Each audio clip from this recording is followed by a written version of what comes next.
Umaga sa Kasangkamo ang Langit kasama si paring Ray Langit. Yan ang paunang hataw ng mga programang mapapakinggan sa DZRJ 8:10 AM. Binuo at pinag-isipan ng A-Tri Media ang himpilan ng bawat Pilipino.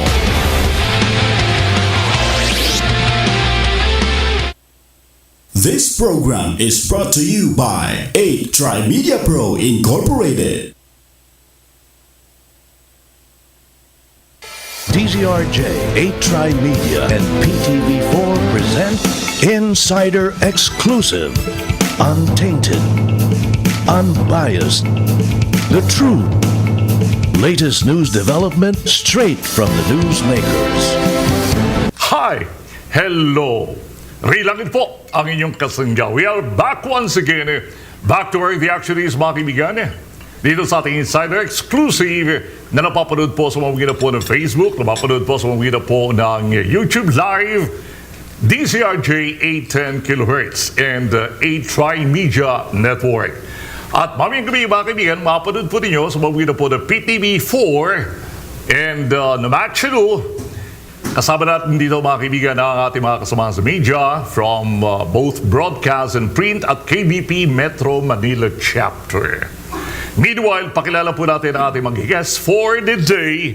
Of course, unahin natin nasa aking kaliwa, nasa ating left, mga kaibigan, ang mismong representative coming from the National Food Authority, NFA, ang administrator, si Administrator Jason Aquino.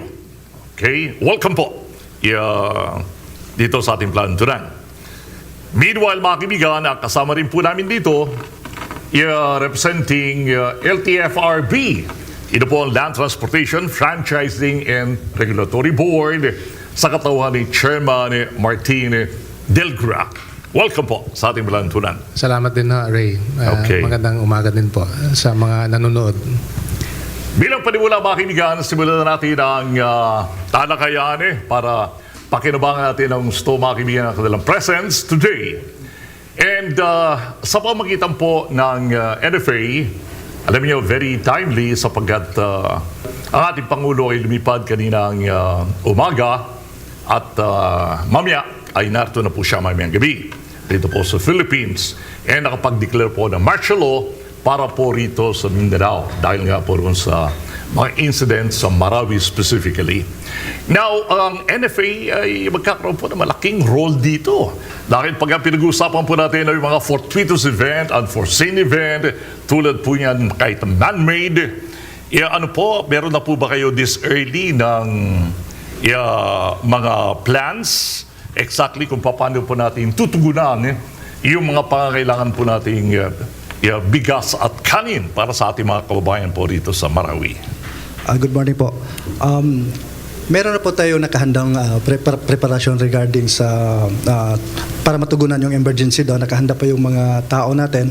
At in fact, nandun sila lahat ngayon sa mga warehouses natin, sa mga opisina natin. Okay. Meron po tayong malapit dito sa Marawi mismo. Meron po tayong opisina. Malaki-laki rin po ang population ng Marawi. Kung hindi ako nagkakamali, yung voting population lamang ay maabot nga ng 530,000 voting population pala nga. Paano yung mga pamilya pa nila, ano po. And continuous po ang movement at evacuation ng ilang mga civilian dahil nga po roon sa medyo nakikita nila ang situation. Mukhang intense ang situation. Yung pong bodega natin, saan lugar doon sa Marawi, admin? Meron po tayo sa Marawi City mismo. Sa city mismo, ha? Pagka nagkakaroon po ng mga kalamidad, minsan hindi natin ma-avoid na merong mga ransack na nangyayari. Minsan, forceful ang pagpasok po nila dito sa mga bodega. Paano po natin na-avoid dyan, admin? Sa mga ganitong sitwasyon po, humingi po tayo ng reinforcement o tulong sa local na military units at sa Philippine National Police. Ina-anticipate po natin yan. Kasi kukunti lang po yung gwardiya ng mga ng mga warehouses natin. Kapag pinag-uusapan mga kaibigan ay NFA, tayo po'y konsernado rito sa ating buffer sa buffer stock, mga kaibigan. Nais natin itanong kay admin dahil by law, required po ang NFA na magkaroon ng 15 days buffer stock and in times of lean months, kinakailangan po ng 30 days. Lalo mga panahon ng July, August, September, kung diyan nagkakamali. Ito po ba nasusunod po ito, admin? Yung buffer stocking po, nagumpisa po yan yung 1530. Hindi po batas yan. Yan lang ay isang policy ng LEDAC during that time nung nagkaroon ng crisis noong 1995. Good for 15 days at any time of the year and 30 days during lean months. Ngayon po, wala na po tayo sa 15 days na level. Ang level po natin ngayon is 8 days na lang po. 8 days? 8 days po. O paano po kapag nagkakaroon po ng ganyan mga unforeseen event tulad po ngayon ng pagkakadeclare ng martial law at saka yung mga kababayan po natin may mga movements dito po sa Marawi? Meron po tayo naka-allocate doon for food security that will last for 2 days. Kayang-kaya po matugunan yung mga problema at yung demand ng bigas sa local po ng buong Pilipinas. Kaya pa po. Kaya po. Kaya po. Okay. Yeah, alam kong nagkaroon po ng konting, hindi naman problema, I would say, na serious problem, pero pagka pinag-uusapan po, itong farm gate price, mukhang may pagbabago po. Magkano po ang kuha ng NFA dito sa mga palay per kilo po? Per regulation, 17 pesos po yung tinatawag nating support price. Ngunit yung farm price umaabot po ng 19 hanggang 22 pesos. Tumaas po. Ba't ganun po? Ano po ang rason doon? Bakit tumaas po nung napakataas ngayon? That time po nung hindi pa bago pa lang yung harvest. Tumaas po. Oh. So yung mga farmers natin, nakinabang po sila dito sa mataas na buying price. Okay. Kung sabagay, ganyan naman ang directive ng ating Pangulo na kinakailangan priority ang ating mga farmers. Nag-umpisa na po ba yung ating government-to-government procurement? Hindi pa po nag-umpisa. Bale, magsasubmit pa po kami ng mga rekomendasyon sa council. Dalawa pong rekomendasyon namin, yung tinatawag na G2G, yung government to government, at yung tinatawag na open tender. Hindi pa po nag-umpisa. That will be decided pa po ng council. Pero dito po ba, speaking of council, yun po bang nabalitaan namin ni Chairman na may konting animosity doon sa ilang mga economists na member ng council na okay na po ba ito? Yeah. Okay na po. Siguro nakita naman nila yung pangangailangan na during lean months kailangan nating i-increase yung buffer stocking natin. Okay. Yeah, wala nang masyadong salungat ha. Yeah, dahil kasi yung pagkakaalam ko, pati po itong procurement ng private na sinasabi nilang part ng cartel, mas maganda lang confined sa government-to-government importation. Ganito po, dalawa pong modes ng importasyon natin. May tinatawag na public government importation at yung private importation. Yung private importation po, yun po ay commitment natin sa WTO. So meron pong yearly, meron tayong tinatawag na minimum access volume which is 805,000 metric tons at ito ay hinati-hati sa 7 nasyon. Vietnam, Thailand, China, India, Pakistan at Australia.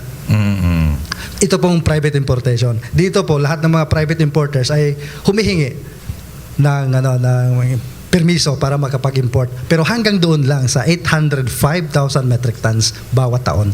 Yun. Si admin, mga kaibigan, shy po sa media pero ngayon ko nakita, articulate naman pala. Kayang-kaya palang mag-handle ng mga questions. Coincidentally, mga kaibigan, na-assign din po ito sa Marawi. Isang dating South Ranger at kayang-kaya sagupain po ang media sa mga tanong na tulad dito. Mga kaibigan, dahil naman po tayo sa isa pa nating guest. This time sa LTFRB mga kaibigan. Tingnan natin kung ano po mga mainit na issues bago natin pag-usapan ang hinggil dito sa ADA. Controversial ito, Chairman Delgra. Pero kapag ka nagkakaroon po ng mga emergency cases tulad ng martial law, specifically dito po sa Mindanao, lahat po ba ng patakaran ng LTFRB, ano yan, suspended?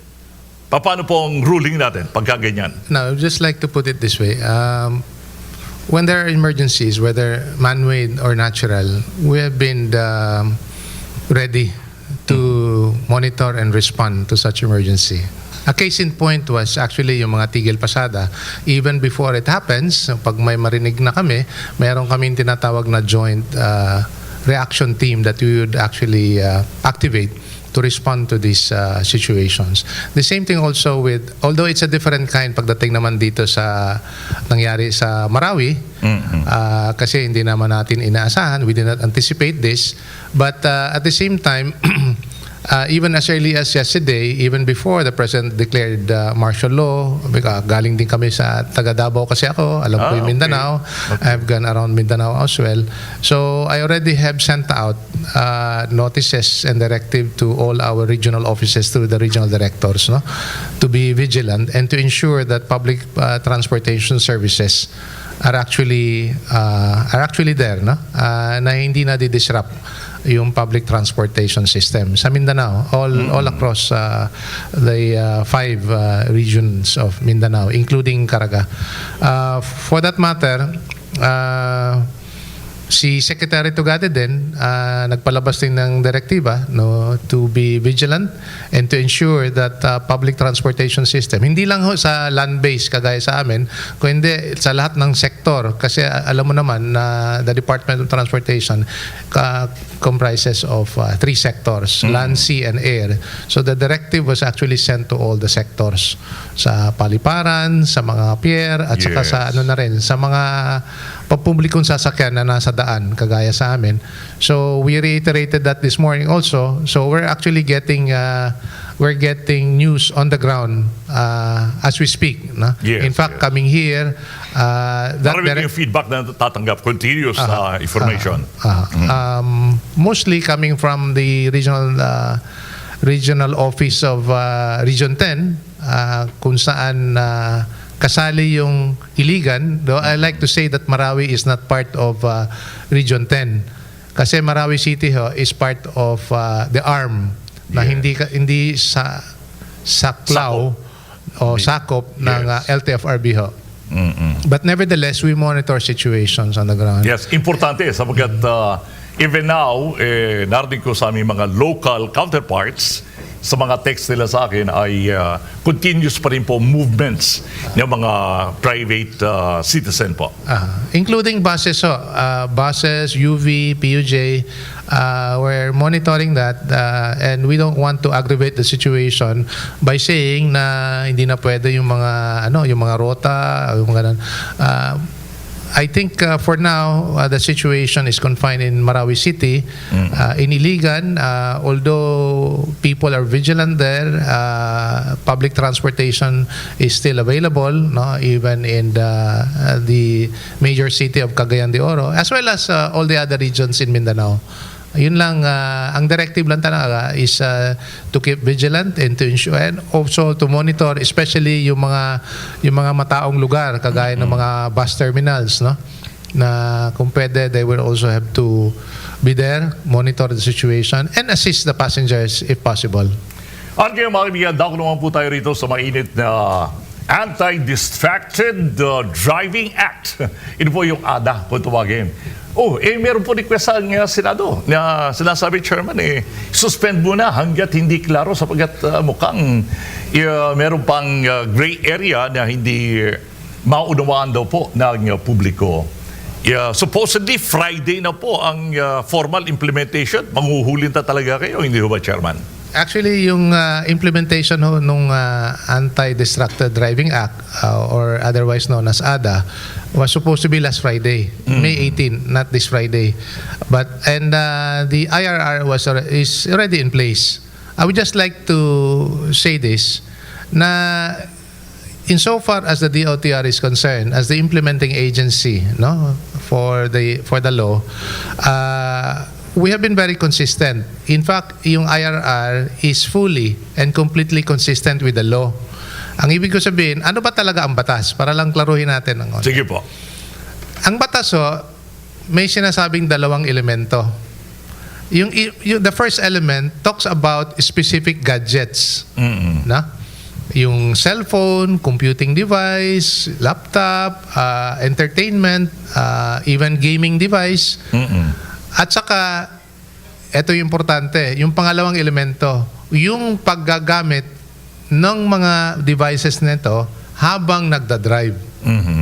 Okay? Yung hands-free na kung tawagin nila. Na hindi pa hands-free. Hindi pa yan. Yun yung paggamit mo na hinahawakan mo ang pinagbabawal. Yun Okay. ang klaro dun sa batas. Sa IRR din, klaro din ho yan. Na? Kaya lang, dun sa batas, sa Section 5 din nakalaan na nagsasabi na pwede mong gamitin pag hindi mo hawakan. Ibig sabihin, hands-free. So, doon na tumuloy yung diskusyon, lalo na sa social media, sa mga tanong sa mainstream media as well, na nagsasabi, kung ganun man lang, saan natin ilalagay? Kasi doon sa Section 5 ng batas, pati na rin sa IRR, nakalagay doon na kailangan clear yung line of sight. So, dahil doon, nagpatuloy na Debate. tuloy yung debate or yung diskusyon, kung line of sight, papaano na yung ibang bagay doon sa harap? No? So, siyempre, andun yung mga abubot, Yes. sa dashboard, yung mga ganon. Because there were questions like that, especially from the LTO and LTFRB, we need to respond to those things. Mangyari din na meron kaming tinatawag na Joint Administrative Order 2014-01 na nagbabawal din sa mga ganong klaseng mga bagay na ilalagay mo sa harap which will impede the line of sight. Yung joint na ito between the LTO lang at saka ng LTFRB. Sa ano lang ito? Sa level ng Department Yes. of Transportation. So dahil nagtatanong sila tungkol doon, sumagot na rin kami. Hindi Na magpo-fall sa ADA. Hindi ito sa ADA. May sinabi kami na pwede ring mailagay o saklaw doon sa JAO. This is one of the reasons, mga kaibigan, na kumuha rin tayo ng opinion dito sa mga legislators. No?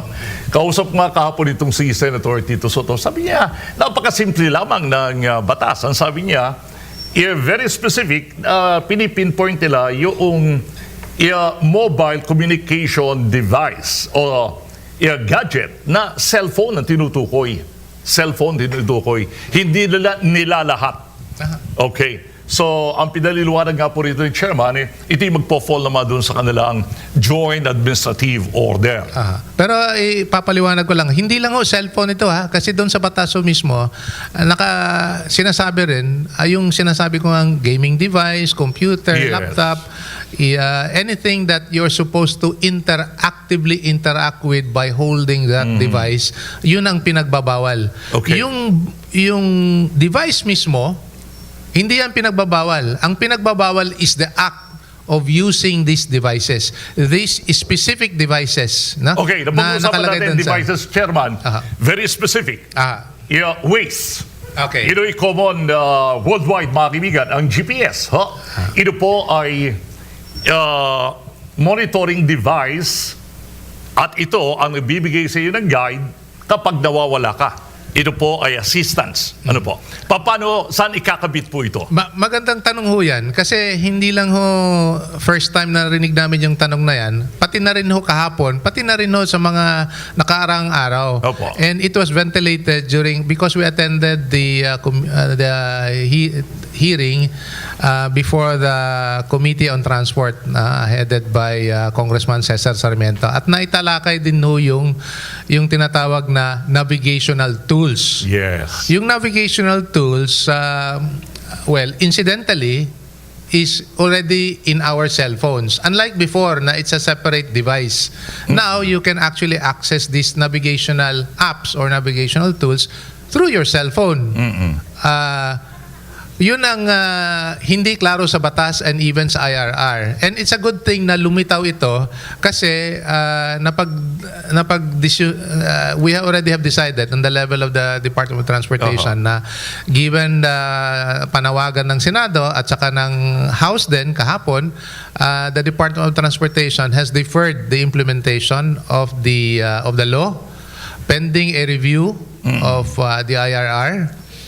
So that, among other things, maitalakay namin yung issue doon sa navigational tools. So, wala pang final pala? Wala pa hong decision tungkol doon sa issue na yun sa navigational tools. But definitely, tatalakayin namin Yes, doon very sa pag-review ng IRR. Very timely mga kaibigan ang pagbubukas namin sa topic ito. Okay, given a situation, given a choice, Chairman, ito po ba ay pwedeng ikabit doon sa dashboard o kinakailangan sa ibaba? As I've said, For the sake of- actually for the sake of- for that matter, hindi pa rin tayo pinal doon sa mga bagay-bagay na yan. Pero what is clear in the law and in the IRR is that it should not impede what we call the line of sight. Okay.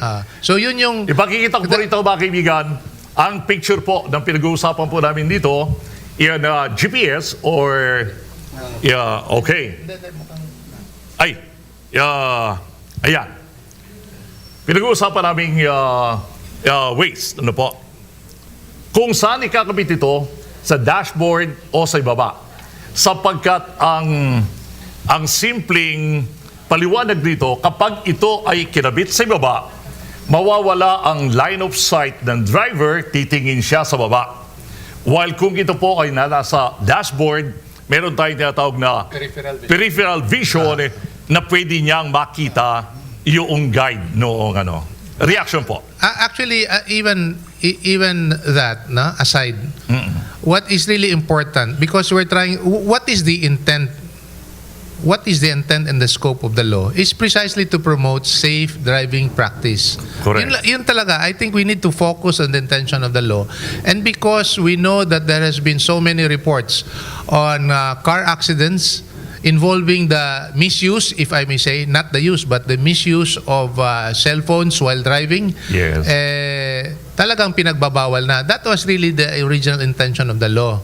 Now, because of that, we need, even taking that aside, alaman din natin na even in normal driving practice, we have to keep that line of sight or what we call the sphere of vision or peripheral vision, na kahit na wala yung mga devices na yan, kailangan makita mo na there should be a line of sight whereby you would be able to see. With due respect, Chairman, interrupt ko lang po kayo, ha?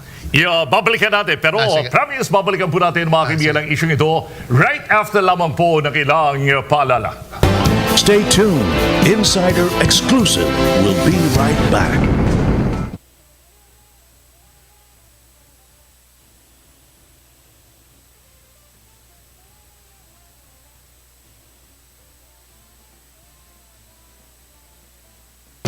Welcome back to Insider Exclusive. Back to our the action is mga kaibigan, balik po rito sa ating Insider Exclusive na kapihan. And Converge, you have better experience with Converge. Yun. At ngayon, balikan po natin yung before na-interrupt si Chairman Martin, pero siya ipinaliliwanag, go right ahead, Chairman. We need to understand that in order to promote safe driving practice, we need to clear what we call the line of sight, which would actually be a more extended vision, from your left to your right, and which actually would include an impeded view of both the side mirror. Kasi kailangan mong matingnan, yung sa gilid at saka sa likod ng habang nagmamaneho. So therefore, even on that aspect of where to place it is something that we have to agree on, and at least we will be able to work on that when we are going to review the IRR. In the meantime, we're actually doing the info drive already. Insofar as the main law is concerned, no? Yung mga uncontested, very clear provisions of the law, pwede naming sabihin na, like what we're doing now, Yes. na bawal talaga yung paggagamit ng cellphone habang nagda-drive, no? Kasama na yung mga ibang devices na nakalaan at saka na lista dun sa batas. Now, in the case of yung sa public utility vehicles, kasi nasa amin yung jurisdiction when it comes to regulating public utility vehicles, PUJ, bus, UV, taxi, we still need to address. In fact, we carry on the noble intention of the law na kailangan hindi, of course, na yung batas naman applies to both public and private vehicles, but we are more focused on public utility vehicles. What do I mean? Marami kasi rin mga talaga makita mo sa mga PUJ, pati na rin sa mga UV, meron mga abubot sa harap. That correct. actually impedes the line of sight of the driver. Minsan may mga kortina pa dyan. At hindi lang yan. Yung dati mga uso uso yung mga cartridges, pinapatong riyan. Yung cartridges sa mga music na piniplay nila sa pagka...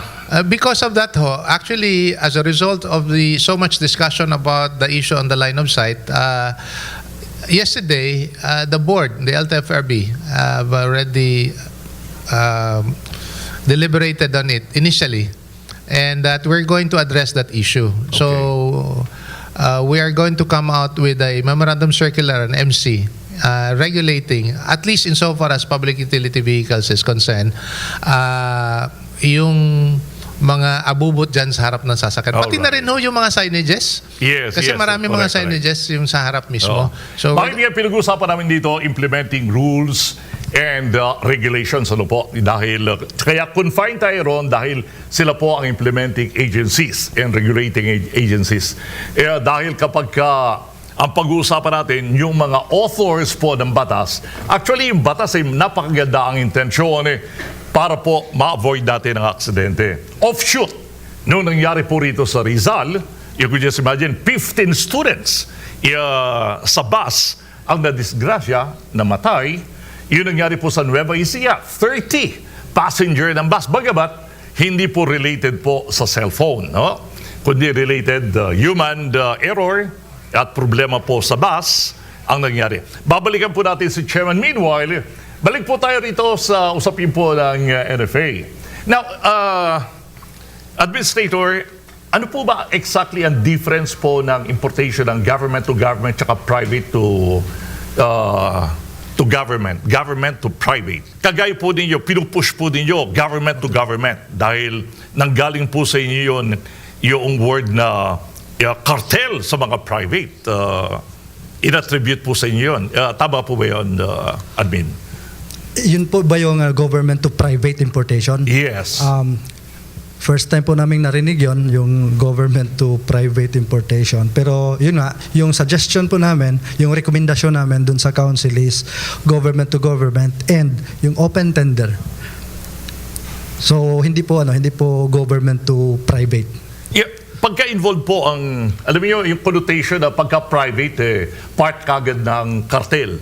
Yeah, ito po ba yung sweeping statement or yun po ba yung maling understanding po ng ilang mga nag-o-observe? Ganito po, dalawa pong klase yung importasyon natin. Una, yung government to government, yung traditional na government to government at yung private importation. Ito yung commitment natin sa WTO. Opo. Yung na-explain ko na po kanina. Dito po, ang nag-import mga private individuals and mga cooperatives. At doon nga sa mga mga reports na itong mga cooperatives nito, binebenta nila yung permits nila sa mga negosyante. Oh. At kukunti lang kukunti lang mga ito. Pero sa inyo, nanggagaling din po yung permit na yun. Sa Opo, NFA din po, sa NFA council. din po. Okay. Sa NFA po. Okay. And ang sabi nga nila, inaprubahan po ninyo yung JVV, importation exportation, at saka yung pong sinasabi nilang kakampi cooperative. Kayo rin po nagbigay ng permit para mag-import at saka itong shipping company. Yeah. Okay po.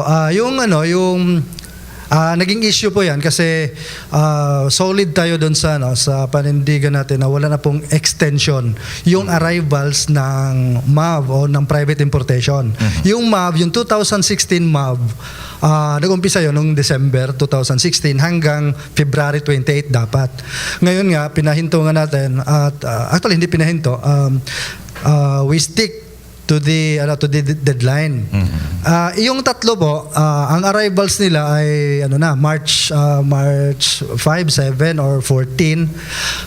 Inalaw po natin yung payagan silang i-unload, pinayagan natin yung extension. Bakit? Ganito po ang namin, ang basihan namin.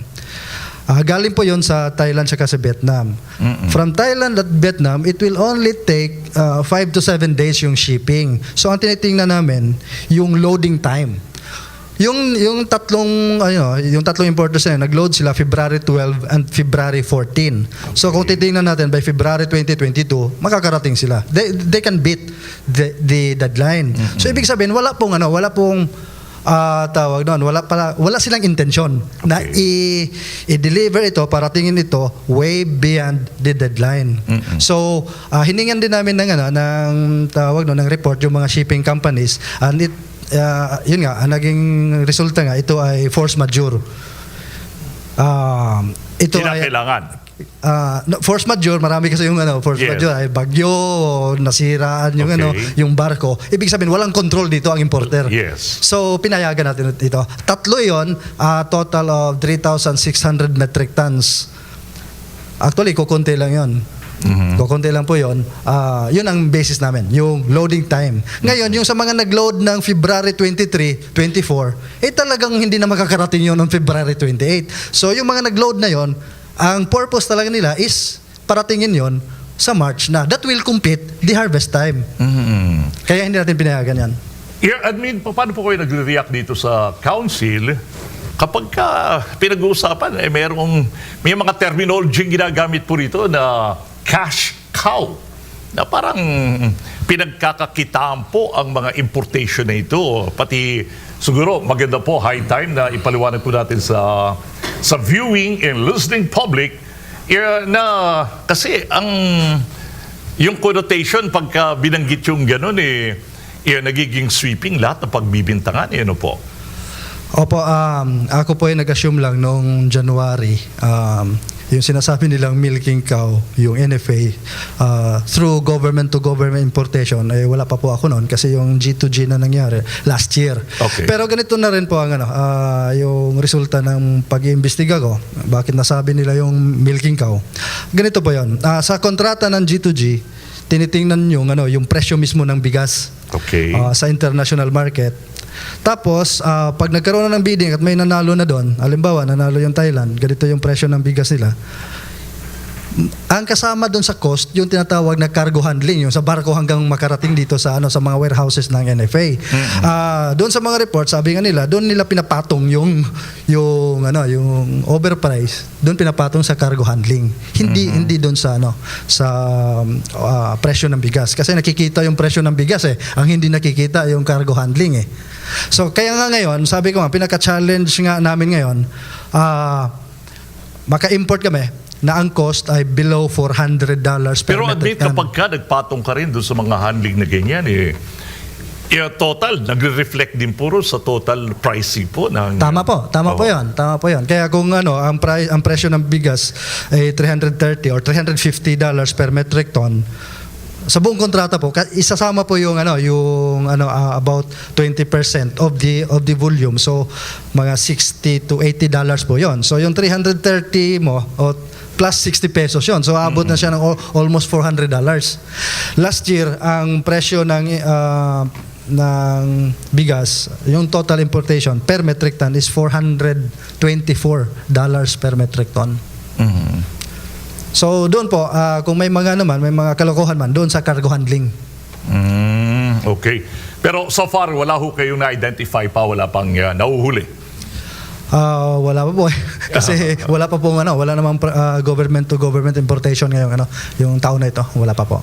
At ina-assure ko naman yung publiko na pag nagkaroon tayo ng government to government importation, we will make it sure na mabit natin yung yung mythical $400 per metric ton landed price delivered to our warehouses. Na ang presyo niyan ay below $400. Yun ang challenge po namin. We will break yung nakasanayan. Madalas na nagiging usapin kaya nga ngayon ang House ata magpapatawag ata ng inquiry committee dahil doon sa sinasabing kakulangan natin ng supply. Ako, hindi ko rin maunawaan exactly. Ang production po ba natin nami-maintain pa rin po natin doon sa 10.3 or 2 something million tons at ang consumption daw ho natin more than 11 naman. Ganito po, yung figures po ng production natin nasa Department of Agriculture po yon. Kasi ang NFA more on the post harvest. However, meron po kaming may tinatawag po kaming yung rice industry, yung buong rice industry po. Kasama po doon yung tatlong sektor, yung sa NFA, yung sa commercial, tsaka yung sa household. Sa total po niyan, wala pong shortage ngayon. Ang mababa lang yung sa NFA, yung buffer stock ng NFA. Good to last for 8 days na lang tayo. By the end of June. Hindi po ba alarming yon? Alarming na po kasi ganito po, kung wala pong walang stock yung NFA, so wala kaming capability to intervene into the market if ever na i-manipulate ng mga traders natin yung presyo ng bigas. So kaya nga humihingi kami ng additional importation to beef up our buffer stock so that may may posisyon rin ang gobyerno na tawag na wag niyong basta-basta manipulate yung presyo. Okay. Popost muna tayo mga kaibigan pero ang susunod na katanungan ko po para mapaghandaan mismo ni admin ay related po ron sa claim na 211 billion ang utang po ng NFA. Ha? Ganong kalaki. Bakit po umabot ng ganyang kalaki naman ang utang ng NFA if it's really true?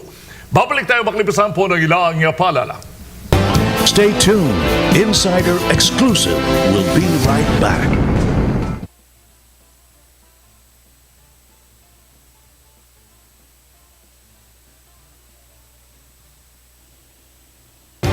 Welcome back to Insider Exclusive.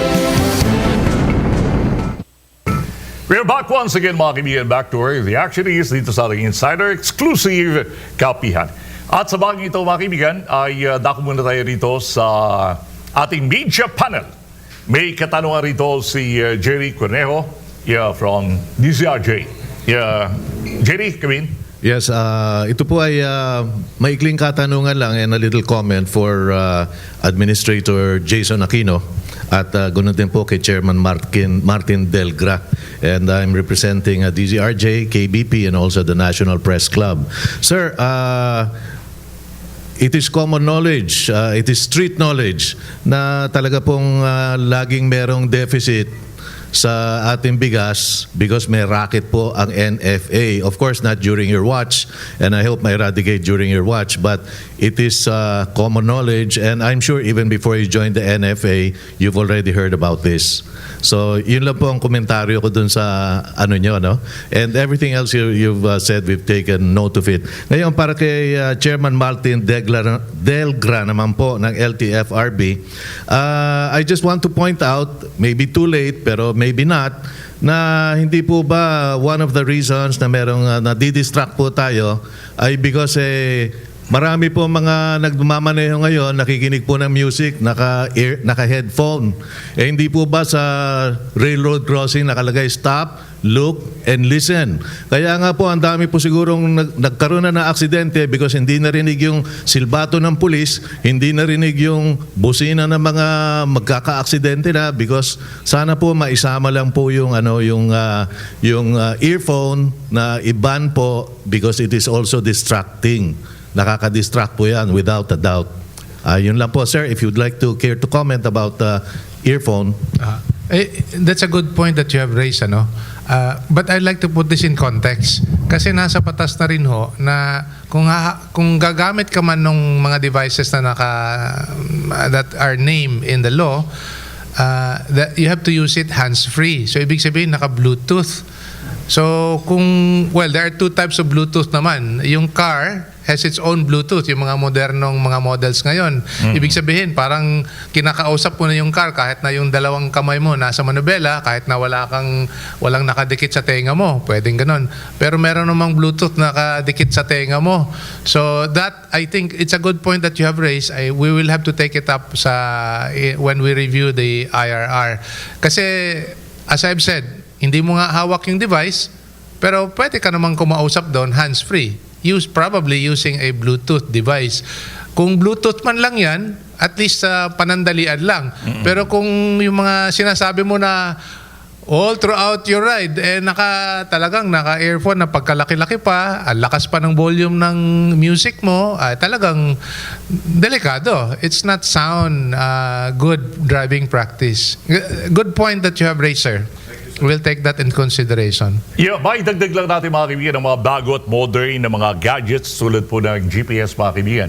Ito po ay nagsisilbing third eye na ng driver dahil siyang mag-remind sa iyo. Pedestrian crossing, paulit-ulit yan. Hindi mo pa nakikita na niya. Ahead of you. Pagka sinabi niya meron siyang speed camera, mag-i-slow down ka. Alam niya, tayo mga driver, hindi natin alam kung nasaan ang mga camera ng highway. Pero siya, kabisado niya. Ang dami niyang alam, mga kaibigan, ng machine na hindi natin alam. Even the merging point, kahit na magpapang-abot yung dalawang left and right, ikaw malayo pa, hindi mo masyado napupuna, pero ang machine, sinagsasalita na. Okay. At ngayon, mga kaibigan, second question naman, coming from Mr. Arnel Doria. Speaking of motoring, ito yung experte ho natin sa motoring, mga kaibigan. Magandang umaga. Mr. Arnel Doria Good from morning. BIJA, DCRJ. Good morning po. I'm Arnel Doria po. I'm one of part of the group na nag-establish nung Honda Safety Driving Center sa may Bikutan. So I've been in road safety for the past, I think, almost 10 years already. So ang tanong ko po tungkol dito sa anti-distracted driving. Although ang title niya, Sweeping Anti-Distracted. Alam na ho natin, marami hong klase ng distracted driving. Cellphone is just one of them. Sabi nga nila, yung mismong pasahero mong maingay, distraction na yan.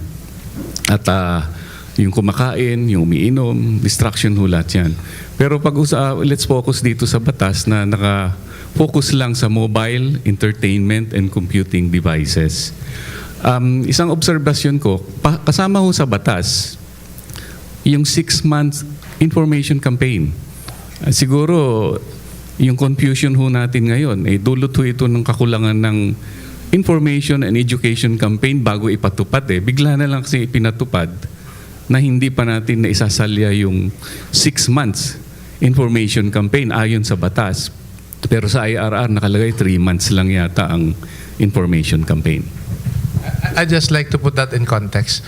Sa paningin ho ng not LTFRB but DOTR ho, yung 6 months ho nakalagay doon sa batas upon effectivity.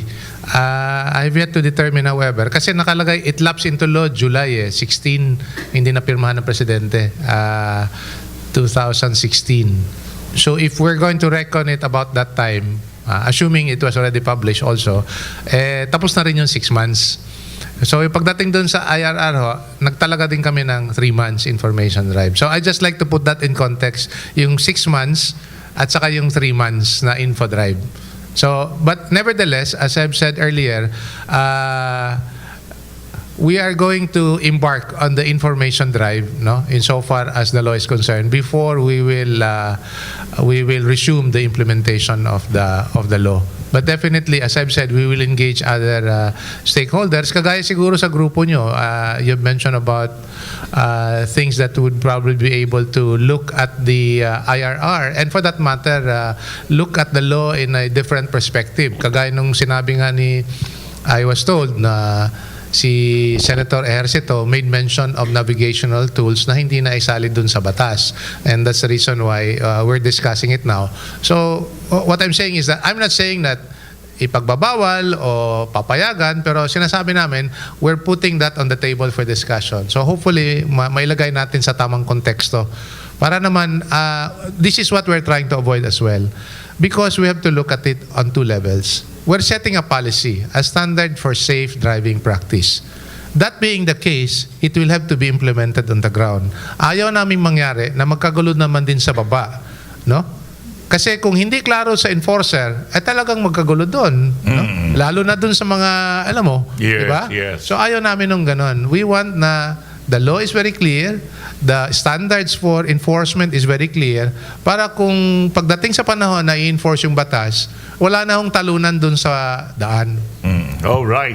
Follow-up. Thank you sa ating Pwede bang video follow-up? panel. Isang follow-up na lang. Isang follow-up, sige. Isang mabilis na follow-up. So since nag-agree ho tayo sa inyong sinabi at isa ho sa kailangan linawin natin sa batas at sa implementasyon ay ano yung definition natin ng line of sight, dahil dito ho nagkakatalo-talo ng anong ibig sabihin nila. Yeah, that thing also, we are going to discuss it also. But I just like to point out, actually, good that you mentioned about yung distractions. Ano? Marami kasing distractions. If I may say, coming here, kasi matraffic ng konti, nung lumingon ako sa kanan, yung driver mismo na babae, nagme-make up. No? You know, so those things could actually, compromise safe driving practices. But nevertheless, we just like to say na we need to consider all these things naman para mailagay natin sa tamang konteksto. Para, as I've said, we're trying to avoid as much exercise of discretion by the enforcers when they would now eventually implement the law. Thank you, media panel. And finally, bago rito sa ating fishbowl, ihabol lang natin yung nabitin na question kanina, briefly. Confirm natin, mga kaibigan, kung totoong umabot ng 211 billion ang kautangan ng NFA. Ang sabi nga ng Central Bank, ayaw na nating palakihin yan. Yung nasabing 211 billion, yun pong computation nila. Pero may computation po tayo. Ito ay umabot sa dati 172 billion, tapos bumaba na yan to 152 billion. Yung ito po, ang tawag nito mga legacy debts, ito po, utang nung mga nakaraang administrasyon. Opo. Ang karamihan nito, more than 100 billion of that 152 billion na utang galing sa administrasyon ni former President Gloria Macapagal-Arroyo. Kung naalala nyo, noong 2008 nagkaroon ng crisis, yung importasyon ng bigas ay umabot ng $600 up to $1,000 per metric ton. So, noong panahon na yon, sumobra ng 100 billion yung utang ng NFA. And finally, sa kanilang final words, balikan po natin si Admin Aquino. I just want to assure the public that the NFA is now doing its reforms para maiwasan yung tagas ng pondo ng bayan. And rest assured that we will always abide by our mandate, that is food security and stabilization of supply and the price of rice. At we will take extra steps para maserbisyuhan ang ordinaryong Pilipino. All right, well said. Admin, ang kayo makibigan si Congressman Chairman Delgra, ano ba naman ako? Chairman, final words? I hope we will not be distracted. Well, obviously, we were distracted by the implementation of the law, no?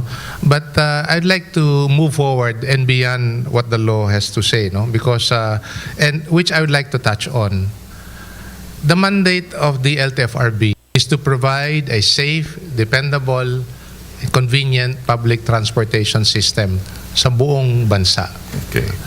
And we have addressed that because we understand also that when we came in, it was among the corrupt agencies in government. Sinabi na yan ni Mayor, actually Mayor pa rin tawag namin sa kanya. Na, Mayor ng bansa. That's precisely what I did when I came in. And that's what we did for the past probably the first 6 months in office. Pero nalilihis tayo doon sa mandatos ng ahensya, which is precisely to provide safe, dependable transportation system. Mahirap sa amin, I like to say this is something personal to us also, Opo. because pag may mga nangyayaring aksidente ho, kagaya nung nangyari sa Panda, kagaya nung nangyari sa Nueva Ecija, we take it as our collective responsibility that there is something terribly wrong in our public transportation system. That is why we're pushing for the modernization of the public transportation system. Meron na hong malaking programa na itatalaga natin, ilo-launch na ho natin next month, yung PUV Modernization Program. And we have been engaging the public in a series of consultation na ipapaalam namin ito, yung mga programa nitong PUV Modernization Program. Kasi kailangan natin, matagal na. For many decades, we're looking at a transportation system that has been getting worse every day. No? Not only in terms of modernizing our units, no? Whether it be bus, UV, taxi, or PUJ. Pero to be continued po yan. Sa part 2 natin dito. So that is the thing that we're really are pushing. No? Opo. So hopefully we'll be able to launch it. Actually, we already have set to launch it next month. And we would like to get all stakeholders.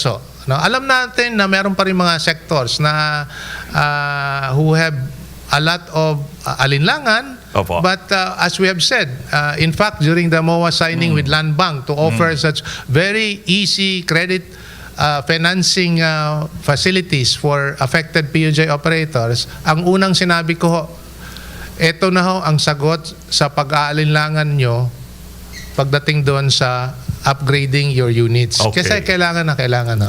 So salamat ho sa pagkakataon na binigay Thank you niyo so sa much, amin. Chairman. Yeah, medyo inabutan lang tayo ng oras. Talagang limited ang ating time pagka live. Ano po, Chairman? Pero mga Converge. Better experience with Converge. And sa ngalo pa rin po ng ating mga guests, sa ngalo pa rin po ng ating media panel at ang ating mga other visitors, this has been your host, Ray Langit po. Sa anumang laban, kasangga mo lagi.